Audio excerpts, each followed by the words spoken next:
Partnership का basic concept लेके आपके सामने आए हैं। आप एक बार इसको अगर आप देखते हैं तो निश्चित ही आपको बेनिफिट मिलेगा।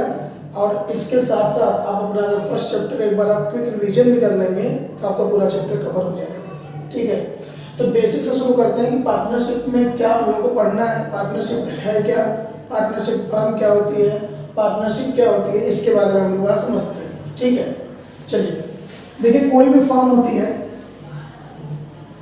तो इस फर्म को चलाने वाले कुछ लोग होते हैं। ठीक है, या तो कोई सिंगल, अगर कोई सिंगल ओनर है इसका, जैसे क्लास 11 में हम लोग पढ़े थे, तो इसको क्या बोलते हैं, सोल प्रोप्राइटरशिप।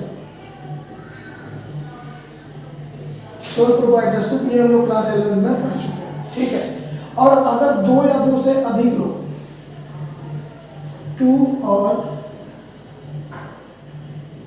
मोर देन 2, ठीक, 2 या 2 से अधिक पर्सन अगर मिलकर चला रहे हैं इसको, इसे हम क्या बोलना है, इसे हम पार्टनरशिप बोल रहे हैं।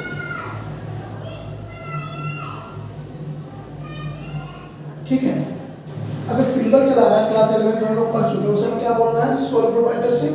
और अगर 2 या 2 से अधिक लोग मिलकर चला रहे हैं तो उसे हम क्या बोलना है, पार्टनरशिप बोल रहे हैं ना। अब सिंगल, अगर कोई आदमी सिंगल बिजनेस को चला रहा है तो जितना भी फर्म का प्रॉफिट वो अकेले लेके जा रहे हैं। लेकिन अगर 2 या 2 से अधिक लोग मिलकर चला रहे हैं, 3 लोग मिलकर चला रहे हैं, 4 लोग मिलकर चला रहे हैं, तो इनको भी तो प्रॉफिट में कुछ शेयर चाहिए। ठीक है, तो अब यहाँ क्या करना है कि अब इसमें क्या होता था कि पहले बिजनेस में हम लोग क्या बनाते थे, इसमें ट्रेडिंग बनेगा, then profit and loss account बनता था। ठीक, यही से हम लोग क्या करते थे, नेट प्रॉफिट कैलकुलेट करते थे। और इस नेट प्रॉफिट को क्या करते थे, आपको याद होगा, इसको हम लोग बैलेंस शीट में, कैपिटल अकाउंट में, कैपिटल में क्या करते थे, ऐड कर देते थे। ये मैं बता रहा हूँ किसकी, सोल प्रोप्राइटरशिप की। ठीक है, ट्रेडिंग एंड पीआर बनाते थे बिजनेस का, देन हमको क्या मिलता था, नेट प्रॉफिट मिलता था। इस नेट प्रॉफिट को हम बैलेंस शीट में ओनर की कैपिटल में प्लस कर देते थे, कंप्लीट हो जाता था प्रोसेस। काम देखिए यहाँ भी वो सेम है भाई। अगर पार्टनरशिप में अगर 2 या 2 से अधिक लोग मिलकर भी बिजनेस को चला रहे हैं तो आपको ट्रेडिंग तो बनाना ही होगा, प्रॉफिट एंड लॉस तो बनाना ही होगा, और नेट प्रॉफिट का आपको क्या करना होगा, डिस्ट्रीब्यूशन करना होगा। क्योंकि यहाँ प्रॉफिट को बांटने वाले हैं 2 और मोर देन 2, 2 या 2 से लोग, 2 से अधिक लोग यहाँ पे है। ये 2 या 2 से लोग मिल के बिजनेस को चलाए तो इनको लास्ट में इनको प्रॉफिट चाहिए। अब यहाँ अकेला था तो आपको उसको बैलेंस शीट में ट्रांसफर कर रहे थे। अब यहाँ 2 लोग हैं तो अब इन दोनों के प्रॉफिट को हमको क्या करना होगा, डिस्ट्रीब्यूट करना होगा।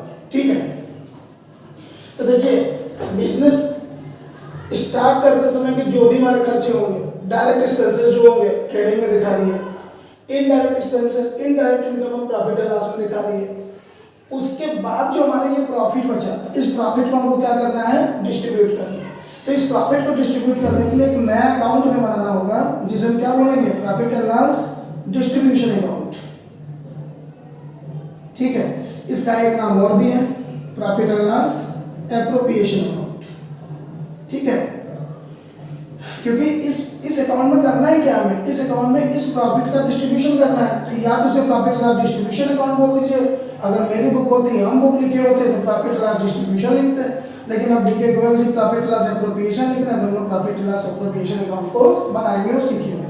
चलिए देखते हैं कि ये एप्रोप्रिएशन अकाउंट क्या है, इसमें कौन कौन सी चीज़ों को रखा जाता है। ठीक है, चलिए तो profit and loss appropriation account का देखिए फॉर्मेट देख लीजिए। ये हमारा प्रॉफिट एंड लॉस अकाउंट का फॉर्मेट है, पार्टिकुलर अमाउंट, पार्टिकुलर अमाउंट। ठीक है, अब ये फॉर द ईयर एंडेड, साल खत्म होने के बाद बना रहे हैं, जैसे ट्रेडिंग बनाते हैं, पीएल बनाते हैं, पीएल के बाद हम एप्रोप्रिएशन अकाउंट बना रहे हैं। और क्या मतलब था हमको इसको बताने के लिए, बनाने के लिए हमको सिर्फ और सिर्फ यहाँ प्रॉफिट का क्या करना है, डिस्ट्रीब्यूशन करना है। ठीक है, तो देखिए नेट प्रॉफिट जो आया सबसे पहले बाय प्रॉफिट एंड लॉस। अब ये प्रॉफिट एंड लॉस अकाउंट से कितना क्या लेके आ रहे हैं, नेट प्रॉफिट लेके आ रहे हैं। जितना भी हमारा नेट प्रॉफिट था ये हम प्रॉफिट एंड लॉस अकाउंट से ले आए। ठीक, अब इस प्रॉफिट में से कुछ चीज़ों का एप्रोप्रिएशन करना है। देखिए कौन कौन सी, सबसे पहले interest on capital, interest on capital. अब कितना परसेंट देना है ये सारा प्रिस्क्राइब होता है हमारे डीड में, आर्टिकल ऑफ पार्टनरशिप भी बोलते हैं इसे, ठीक। इस डीड में पूरा प्रिस्क्राइब होता है कि कितना इंटरेस्ट ऑन कैपिटल मिलेगा। जैसे आप सोच रहे होंगे अगर डीड नहीं है तो, अगर डीड है ही नहीं तो no interest on capital provided, किसी भी तरह का कोई इंटरेस्ट ऑन कैपिटल प्रोवाइड नहीं होगा, किसी भी तरह की कोई सैलरी प्रोवाइड नहीं होगी, किसी भी तरह का कोई कमीशन प्रोवाइड नहीं होगा, ठीक है। फिलहाल हम लोग मानते हैं कि डीड है। अब डीड होगी कब, जब पार्टनरशिप का क्या हुआ होगा, रजिस्ट्रेशन हुआ होगा। आपको पता ही है कि पार्टनरशिप का रजिस्ट्रेशन वॉलंटरी है, कंपल्सरी नहीं है, आप चाहो तो कराओ या तो ना कराओ। एग्रीमेंट आपका हो सकता है वर्बल भी हो, ओरल भी हो सकता है, एग्रीमेंट आपका रिटन हो सकता है, ठीक। चलिए, तो यहाँ इंटरेस्ट ऑन कैपिटल देते हैं, जो भी पार्टनर होंगे, हम लेते हैं यहाँ पे एक्स वाई जेड 3 पार्टनर है, इनको इंटरेस्ट ऑन कैपिटल दिया है। फिर क्या देना होता है, सैलरी, अगर डी में मेंशन है तो। नेक्स्ट क्या देना होता है, कमीशन, अब ये भी दिया गया हो तो, ठीक। Interest on capital, salary, commission, इधर क्या आती है, एक चीज आएगी बस, इंटरेस्ट ऑन ड्रॉइंग, ये हमारे लिए फायदा है, एक्स वाई एंड जेड, ठीक है। चलिए, अब देखिए यहाँ पे कुछ बातों को समझिए, दोनों टोटल करना है हमको। अब इधर के टोटल जो भी हमारा टोटल आएगा उस टोटल में से इन तीनों चीजों को माइनस करने के बाद जो हमारा बचेगा प्रॉफिट। अब ये ट्रांसफर होगा कहाँ, पार्टनर्स कैपिटल अकाउंट, ठीक। चलिए, तो ये हमारा क्या हो गया भाई, ये हमारा प्रॉफिट हो गया। ये हो गया कौन सा प्रॉफिट है, आफ्टर ऑल चार्जेज, जितने भी चार्जेज हमारा, चार्ज आपको पता ही है, चार्ज का मतलब वो ऐसे खर्चे होते हैं कि जो प्रॉफिट पे डिपेंडेंट नहीं है, चाहे आपको फर्म को आपके फर्म को प्रॉफिट हो चाहे लॉस हो, आपको ये चार्ज देने पड़ेंगे। जैसे डेप्रिसिएशन हो गया, सैलरी टू पार्टनर हो गया, सॉरी सैलरी टू स्टाफ हो गया, ऑडिट फी हो गया, ये सारे ऐसे खर्चे हैं कि आपको प्रॉफिट हो या ना हो आपको देना ही पड़ेगा। अब यहाँ जैसे इंटरेस्ट ऑन कैपिटल हो गया, सैलरी हो गया, कमीशन हो गया, अब हम क्या बात किए, अगर डीड नहीं है नहीं देना है, ठीक है। डीड नहीं है हम इन खर्चों को नहीं देंगे, ठीक है। तो ये प्रॉफिट कौन सा आया हमारा, आफ्टर ऑल चार्जेस, सारे चार्जेस काटने के बाद जो प्रॉफिट आया यहाँ पर ट्रांसफर करना, ठीक। अब ये interest on capital, salary and commission, इसको हम क्या बोलते हैं, appropriation of profit, appropriation of profit, ठीक। ये जो प्रॉफिट हमारा ट्रांसफर हो रहा है इसमें क्या बोलेंगे, डिविजिबल प्रॉफिट,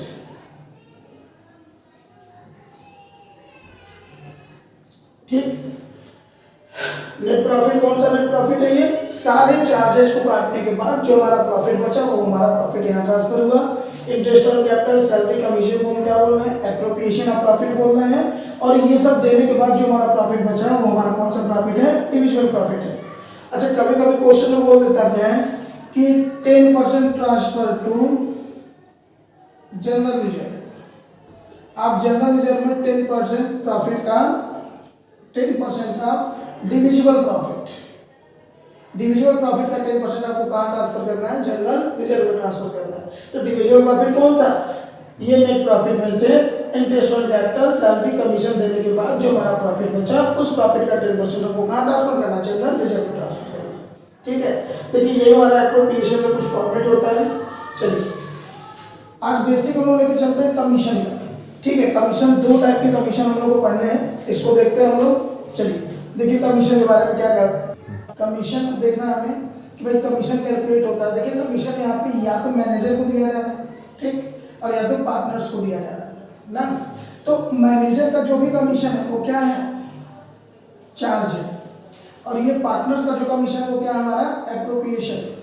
समझ में आ रही बात। तो ये जो मैनेजर का कमीशन है वो कहाँ दिखाना होगा, चार्जेस जितने भी शो होते हैं कहाँ पे शो होते हैं, प्रॉफिट एंड लॉस अकाउंट में। और ये जो एप्रोप्रिएशन इसको कहाँ दिखाना होगा हमको, profit and loss appropriation account. पहले ये क्लियर कर लीजिए, ठीक। कमीशन क्या बताया, मैनेजर को कमीशन हो सकता है या पार्टनर्स को कमीशन हो सकता है। मैनेजर का जो कमीशन है वो प्रॉफिट के लिए क्या है, चार्ज है, और ये पार्टनर का जो कमीशन है वो क्या है, एप्रोप्रिएशन। इस पार्टनर के कमीशन को हम कहाँ दिखाएंगे, profit and loss appropriation account में दिखाएंगे, और ये जो चार्ज इसको हम कहाँ दिखाएंगे, प्रॉफिट एंड लॉस अकाउंट में दिखाएंगे। ठीक है, अब कमीशन निकालने के देखिए दो तरीके हैं, दो तरीके से कमीशन हमको पूछता है। Before case, before charging such commission, और सेकेंड है आफ्टर चार्जिंग सच कमीशन। ठीक, तो अब इन दोनों को देखिए समझते हैं। बिफोर चार्जिंग सच कमीशन और आफ्टर चार्जिंग सच कमीशन का मतलब कि कमीशन देने के पहले के प्रॉफिट पे हमको क्या देना है, कमीशन देना है, और ये कमीशन काटने के बाद वाले प्रॉफिट में हमको क्या देना है, कमीशन देना है। देखिए कैसे, एग्जांपल ले लेते हैं। जैसे हम कमीशन में हम लोग देख रहे थे before charging such commission, after charging such commission में ना, इसमें क्वेश्चन क्या लिख रहे हैं, manager is entitled to commission of 10% on net profit before charging such commission, मतलब बिना उसका कमीशन चार्ज करने से पहले। तो यहाँ क्या हो जाएगा, commission of manager is equal to, यहाँ नेट प्रॉफिट हमारा देखिए कितना दिया है, 88,000। सिंपली ये 88,000 मल्टीप्लाई 10/100, और ये आ जाएगा हमारा 8,800। ये हमारा आगे मैनेजर का कमीशन, कौन सा केस में, बिफोर केस में। अब आफ्टर केस में देखिए क्या है, कमीशन ऑफ मैनेजर। देखिए प्रॉफिट हमारा कितना दे दिया, 88,000 प्रॉफिट हमारा दिया है, मल्टीप्लाई। अब अगर यहाँ पे आफ्टर चार्जिंग केस दे रहा है तो क्या करना होगा हमको, 10 में रेट प्लस 100 प्लस रेट, तो यानी ये कितना हो जा रहा है, 110। ठीक, अच्छा इसका फॉर्मूला हो जाएगा 100 प्लस रेट। ठीक है, तो ये वैल्यू आपकी आ जाएगी, तो देखिए 88,000 इंटू में 10 में 110 को अगर आप सॉल्व करेंगे तो ये आ जाएगा आपका 8,000।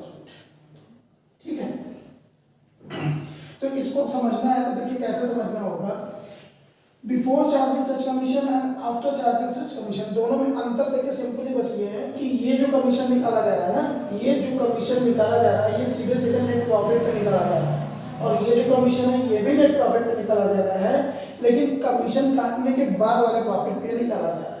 ठीक है, तो ये देखिए कमीशन हो गया हमारा मैनेजर का। अब हम लोग देखेंगे पार्टनर का कमीशन, सेम इसी केस में। ठीक है, देखिए इसको कैसे करते हैं, यहाँ पर कमीशन देखना है हमको पार्टनर्स का ना, तो सेम केस होगा, before charging such commission, after charging such commission. तो यहाँ देखिए क्वेश्चन में जैसे ABC पार्टनर्स है, A get commission of 10% on net profit, on net profit before charging any commission. ठीक है, सेम वही केस है, तो यहाँ कमीशन ऑफ ए, अब देखिए कमीशन ऑफ ए हम कैसे निकालते हैं, तो यहाँ नेट प्रॉफिट हमारा कितना दिया है, अच्छा मान लेते हैं नेट प्रॉफिट यहाँ पे है, नेट प्रॉफिट इज मान लीजिए आपका 1,10,000। ठीक है, यहाँ नेट प्रॉफिट हम मान लेते हैं 1,10,000, तो सीधे सीधे ए का कमीशन कैसे निकल रहा है, तो 1,10,000 मल्टीप्लाई 10% निकालना है 10/100, ये हमारा 11,000। ठीक, ये हमारा किसका कमीशन है, ए का कमीशन है, सीधा सीधा बोला बिफोर चार्जिंग एनी कमीशन है, तो हमारा नेट प्रॉफिट इंटू में रेट अपॉन में 100। अब अगर बी का कमीशन देखिए, कमीशन ऑफ बी, देखिए क्या कर रहा है, आफ्टर चार्जिंग ऑल कमीशन। ठीक है, अब ऑल कमीशन मतलब ए का भी कमीशन निकालने के बाद देखिए नेट प्रॉफिट कितना है, 1,10,000। ठीक, माइनस कर दीजिए ए का कमीशन कितना है, 11,000। ठीक, 1,10,000 हमारा नेट प्रॉफिट था, उसमें से ए को कमीशन कितना दे दिए थे, 11,000, ये माइनस कर दिए, और मल्टीप्लाई में रेट अपॉन में 100 प्लस रेट। सिंपल सा है, इसको आप सॉल्व करिए, देखिए क्या होगा। तो यहाँ देखिए 11,000 में 1,10,000 में से 11,000 को माइनस किए, ये हमारा 99,000 इंटू में 10 अपॉन में 110, ये कैलकुलेट करेंगे आप 9,000 इसका आएगा कमीशन। ठीक है, देखिए इसमें कुछ नहीं करना है, बस लैंग्वेज को पकड़ना है। अच्छा यहीं पे अगर बोल देता, जैसे मान लीजिए पार्टनर को दिया जाता है यहाँ पे इंटरेस्ट ऑन कैपिटल, अब यहाँ लिख देता आफ्टर चार्जिंग, यहाँ लिखता interest on capital, salary, commission, सारी चीजें। तो बस क्या करना है, प्रॉफिट में से इंटरेस्ट ऑन कैपिटल माइनस कीजिए, सैलरी माइनस कीजिए, और इनसे पहले जितने वो कमीशन दिए वो कमीशन को माइनस कर दीजिए, जो बचा आपका प्रॉफिट मल्टीप्लाई रेट अपॉन में 100 प्लस रेट कर दीजिए, आपका कमीशन निकल जाएगा। ठीक, इन दोनों चीजों को देखिए। अब एक बात है, अब जैसे मैनेजर का कमीशन और पार्टनर का कमीशन, जैसे हम पहले बता चुके हैं, मैनेजर को कमीशन को कहाँ दिखाएंगे, प्रॉफिट एंड लॉस के डेबिट में, और पार्टनर के कमीशन को प्रॉफिट लॉस एप्रोप्रिएशन के डेबिट। ठीक, अब देखिए ये जो कमीशन था, कमीशन का दोनों, चाहे मैनेजर का हो चाहे पार्टनर का हो, दोनों को निकालने का यही तरीका होता है। इसको आप देखिए और एक बार अपने बुक से क्वेश्चन उठा के सॉल्व कर लीजिए, ये टॉपिक आपका क्लियर हो गया।